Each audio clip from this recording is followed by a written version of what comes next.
حضرت خواجہ نظام الدین محبوب الہی رحمۃ اللہ علیہ کے خلیفہ تھے حضرت امیر خسرو، بلکہ محبوب تھے۔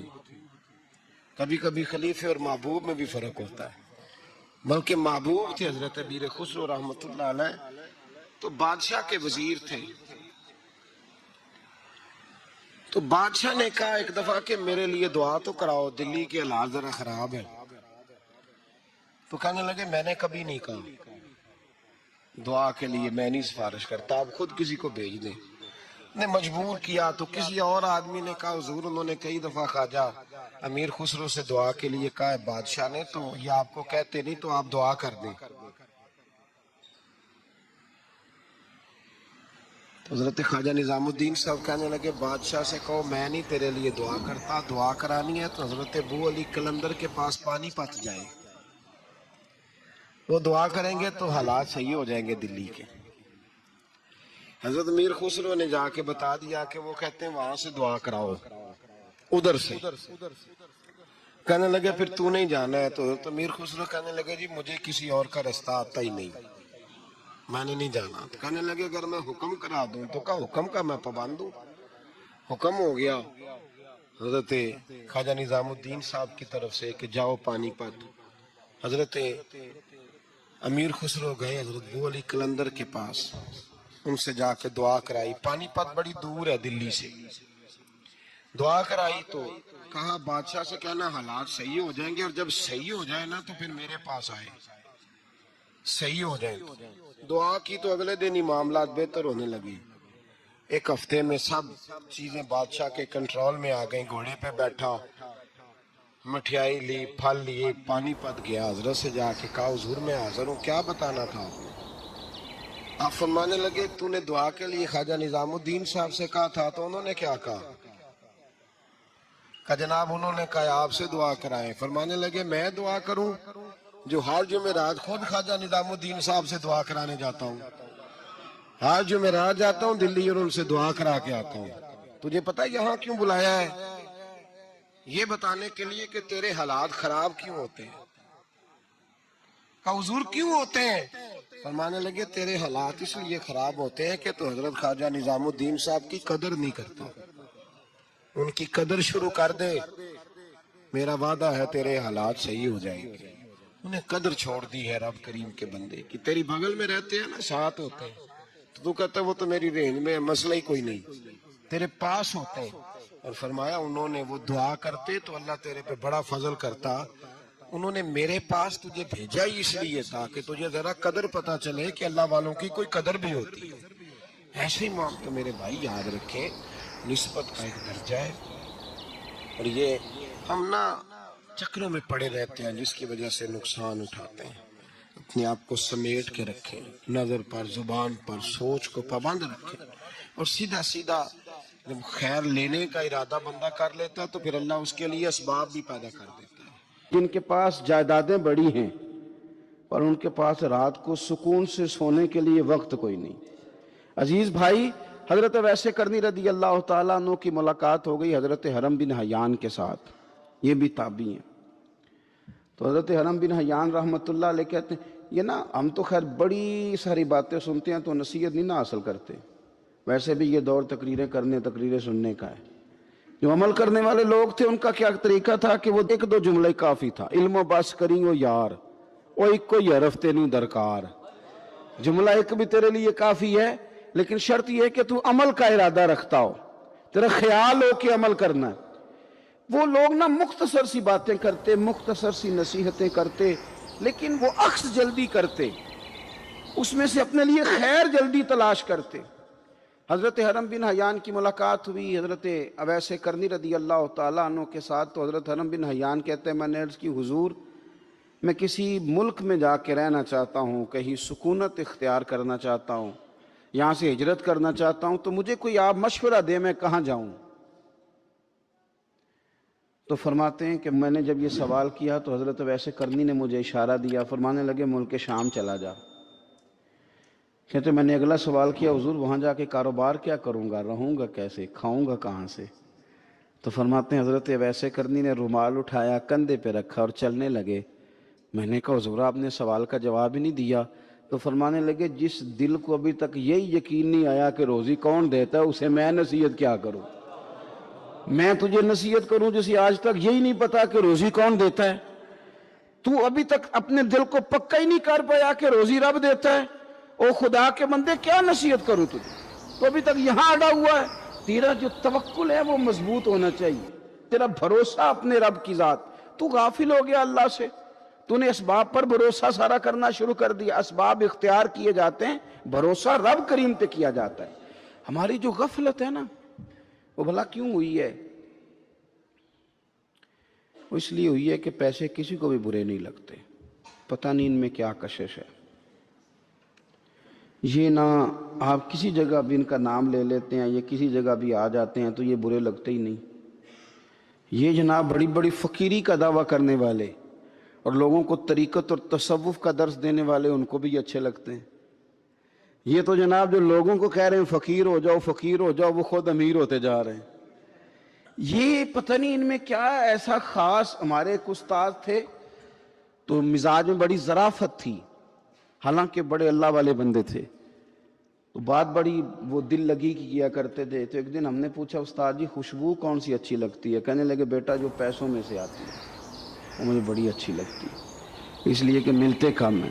ہمارا نا جب اس طرح کا ذوق بن جاتا ہے نا, آپ مزاج بنا لیتے ہیں پیسوں کا. لوگ سمجھتے ہیں کہ غریبی کا ڈر شاید زیادہ ڈر ہے, لیکن کبھی آپ دروازہ رسول پہ جائیں نا تو حضور نے تو کوئی اور ڈر بیان کیا ہے. حضرت ابو عبیدہ بن جراح رضی اللہ تعالیٰ عنہ بحرین سے نا مال لے کے آئے بہت سارا. حضور نے بھیجا, جزیہ لینے گئے یا مال غنیمت کا کچھ مال تھا, آپ لے کے مسجد میں آئے تو لوگوں کو پتہ چل گیا کہ آج مال آیا ہے. اب سب کو حصہ ملتا تھا اس میں سے, بدریوں کو زیادہ ملتا تھا, باقی لوگوں کو بھی ملتا تھا. تو فجر کی نماز کے بعد لوگ گھروں کو جایا کرتے تھے, لیکن آج پتہ چلا نا مال آیا ہے. تو یہ سیاستہ میں حدیث موجود ہے, سب لوگ مسجد میں بیٹھے رہے. حضور علیہ السلام نے فرمایا تمہیں پتہ چل گیا مال آیا ہے؟ عرض کی حضور ہاں. فرمایا تمہیں بانٹنے لگے ہیں, دینے لگے ہیں. ہم نا غریبی سے ڈرتے ہیں, ہم اپنے بچوں کے لیے دعا کرتے ہیں ان پہ غربت نہ آئے, ہم اپنے بہن بھائیوں کے لیے دعا کرتے ہیں ان پہ غربت نہ آئے. کرنی چاہیے, لیکن ذرا اس حدیث کے مفہوم کو بھی دیکھیے گا. نبی پاک صلی اللہ تعالیٰ علیہ وآلہ وسلم نے فرمایا تمہیں دینے لگے ہیں, مال آ گیا ہے, لیکن میرے قریب نے اپنی امت کے لیے جس چیز کا ڈر محسوس کیا وہ کیا ہے, حضور کے دل میں کس چیز کا خدشہ تھا وہ کیا ہے, بیان کیا. حضور فرمانے لگے لوگو مجھے تم پر غربت کا ڈر نہیں, یہ ڈر نہیں کہ تم غریب ہو جاؤ گے, بلکہ مجھے تو ڈر ہے کہ تم پر دولت پھیلا دی جائے گی, تم زیادہ مالدار ہو جاؤ گے. خوف غریبی کا نہیں, خوف تمہارے مال کا ہے. اور حضور فرماتے ہیں کہ پھر تم انہی باتوں میں مبتلا ہو جاؤ گے جن میں پرانی امتیں مبتلا ہوئی تھی, اور جب وہ اللہ کی نافرمانی میں مبتلا ہوئی تھی تو پھر وہ ہلاک کر دی گئی تھی. مجھے ڈر ہے, مجھے ڈر ہے. ہاں جہاں دولت آتی ہے وہاں سستی بھی آتی ہے, جہاں دولت آتی ہے وہاں معاذ اللہ عیاشی بھی آتی ہے, جہاں دولت زیادہ آ جاتی ہے وہاں پھر لوگ ہر چیز کو دولت میں تولنے لگتے ہیں. جہاں دولت زیادہ آتی ہے میرے بھائی پھر لوگ سمجھتے ہیں کہ ہر چیز میں خرید لوں گا, پھر لوگوں کے ذہنوں کے اندر اس طرح کا فطور آتا ہے. حضور نے فرمایا مجھے ڈر ہے تمہارے دولت مند ہونے کا, ڈر ہے دولت مند ہونے کا. یارو اپنے پیسوں سے ڈرا کرو, اپنی جائیدادوں سے ڈرا کرو, اپنے مال سے ڈرا کرو. وہ ہم نے جو بڑے بڑے محلات تعمیر کرنے شروع کیے ان سے ڈرا کرو, اس لیے کہ حضور نے فرمایا مجھے ڈر ہے. حضرت ابو بکر صدیق رضی اللہ تعالیٰ عنہ تشریف فرما تھے. ہمارے نا بچے بہت زیادہ آسانی مانگتے ہیں. اقبال نے کہا لہو مجھ کو رلاتی ہے جوانوں کی تن آسانی. جب میں جوانوں کا مزاج دیکھتا ہوں نا کہ اتنے آرام پسند ہو گئے ہیں تو پھر میری آنکھوں سے لہو بہتا ہے. لہو مجھ کو رلاتی ہے جوانوں کی تن آسانی. ان کا وجود اتنا آسانی کا ماحول لینا چاہتا ہے, ذرا سی بھی کوئی تکلیف آپ دیکھ لیں لائٹ بند ہو جائے تو مصیبت کھڑی ہو جاتی. کسی جگہ چند منٹ کے لیے، آدھے گھنٹے کے لیے ٹریفک بند ہو جائے تو مثلاً کیا ہو جائے گا. لیکن یہ کہ طبیعتوں میں تلخی، اور جب وہ گاڑیاں آہستہ آہستہ چلتی ہیں تو ایک دوسرے سے آگے بڑھنے کی وہ شدت، وہ ہمارے مزاج میں ایک دوسرے کے بارے میں دل میں بڑے بڑے جملے. کیوں؟ اس لیے کہ ہماری طبیعت آسانی پسند ہے. ذرا سی بھی کوئی رکاوٹ ہم نہیں برداشت کرتے. تھوڑی دیر کے لیے ٹھہرنا پڑ جائے ہمارے لیے بڑا مشکل کام. آپ ہمیں ہماری مرضی کے خلاف کوئی بات کر دیں تو ہمیں بگڑا ہوا سمجھیں. ہماری طبیعت میں وہ آسانی ہے. یہ آسانیاں انسان کو پھر بڑے بڑے کام نہیں کرنے دیتی، پھر انسان کمزور پڑ جاتا ہے. پھر وہ کوئی کسی انقلابی تحریک کا کبھی حصہ نہیں بن سکتا. اگر وہ بڑی صلاحیت بھی رکھتا ہو تو وہ زندگی میں کوئی کارنامہ سر انجام نہیں دے پاتا، کیونکہ طبیعت میں آسانی آ گئی. اس کا مزاج ہی نہیں. جس بندے کو گرمی زیادہ لگتی ہے وہ کیسے آگے بڑھے گا؟